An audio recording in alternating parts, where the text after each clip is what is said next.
بطل قنوات الحياة ومحمود عامر بطل الفيسبوك بيه كله. ده الشبل الصغير ما يهمناش غير محمود عامر ولا شينا لاشين، ما يهمناش محمد ولا احمد ولا احمد رجب. مش لاشينا، انت ايه يعني ليه التحيز ده؟ محمود عامر، لاشينا مجرد عضو في الجروب. محمود عامر هو تنضم الى ايوه تنضم الى فنان العضو الاساسي. تقول ايه على الوقفه الفنيه لوقت الفتنه الطائفيه؟ اولا هي مش وقفه فنيه، هي وقفه انسانيه مصريه سياسيه اجتماعيه لا علاقة لها بالفن، لأننا مصريون قبل أن نكون فنانين. بقول أن علينا أن ننتبه جيدا لما يحدث على أرض مصر. الفتنة الطائفية التي تسري في شرايين هذا الوطن هي فتنة لا علاقة لها لا بالمسلمين ولا بالمسيحيين، وإنما هي المتربصون بمصر والذين يريدون أن يهدموا هذا الكيان، لأنهم يعلمون جيدا حينما تقوى مصر تحل جميع الأزمات، وأنه لا وجود للآخرين. مصر مستهدفة، ومستهدفة من جهات كثيرة، منها ما هو داخل مصر وهو ممول، ومنها ما هو خارج مصر وهو ممول. وعلينا أن ننتبه جيدا لما يحدث، لأننا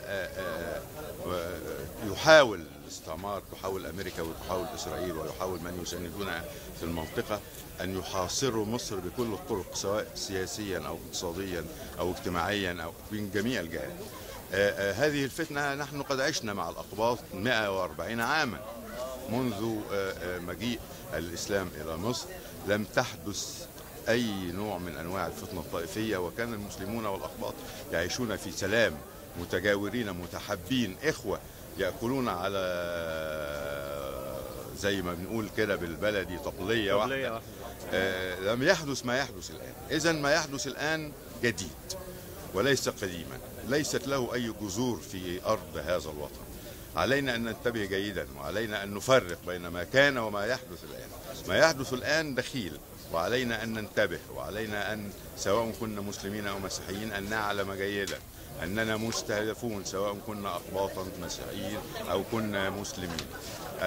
البلد الذي سيحفظه الله سبحانه وتعالى مصر سيظل بإذن الله شامخا، وسيقوى رغم كل ما يحدث من محاولات على أرض هذا الوطن. فنانة عايدة فهمي مدير المسرح الكوميدي الجديد، طبعا بعد التهنئة تاني يوم احنا شايفين ان في قلق في مصر، رأيك ايه كفنانة وكمديرة للمسرح الكوميدي؟ في قلق في مصر طبعا، لكن انا سمعت استاذنا الكبير محي الدين عبد الله وهو بيتكلم، فالحقيقه مش عارفه اقول حاجه تاني اكتر من اللي هو قاله. مصر محروسه، مصر محروسه من ربنا، ومصر محروسه بناسها وشعبها، والعالم كله بيحكي ويتحاكى على شعب مصر وشباب مصر ورجال مصر ونسائها، بل واطفالها اللي نزلوا ميدان التحرير ووقفوا وقالوا لا للظلم، لا للفساد. النهارده بيقولوا لا لاي ايد دخيله علينا، والدخيله علينا مش بس من الخارج، مش بس قوه خارجيه، لا، انا من وجهه نظري انه في دخلاء علينا من الداخل، اللي هم بواقي النظام اللي فات اللي احنا وقعناه، اللي كلهم في السجن دلوقتي، لكن بواقيهم ما زالت موجوده. بواقي النظام الفاسد ما زالت موجوده وليها يد مهمه جدا فيما يحدث الان في مصر. لازم الناس دي تتلم، البواقي دي. وبعدين احنا مسكنا الكبار، احنا مسكنا الكبار قوي اللي هم الرؤوس الفساد الكبيره قوي، فاضل شويه بواقي صغيره. لازم ناخد بالنا، ولازم كل الناس توعى للي حاصل دلوقتي. ان شاء الله مصر محروسه دايما باذن الله.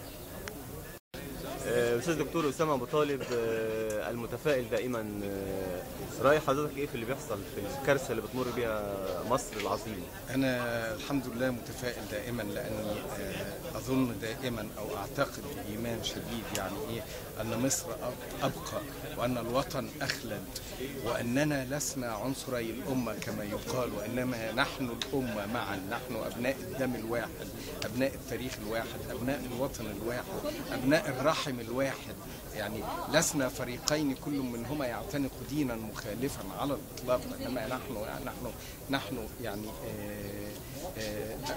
نحن مصريين، نحن كل منا له نفس الجلد، نفس الدم، نفس العظم، نفس الأحلام، نفس الآمال، نفس القهر الذي وقع علينا في تاريخنا معا، نفس الحلم الذي نحلمه الآن من أجل هذا البلد وهذا الوطن. كل ما يحدث بيننا إنما هو دخيل علينا، هذه شرارات الفتنة القادمة من الخارج. لم نكن نعرف في هذا الوطن المتسامح أبدا تفرقة بدين ولا بلون ولا بعنصر. عبقرية مصر الحقيقية أنها مركب من أجناس وأعراق ودماء كثيرة اختلطت وتركبت مع بعضها في مركب كيماوي اسمه المصرية. هذه المصرية دائما ترفض باستمرار مهما حدث من ضغوط عليها، مهما حدث من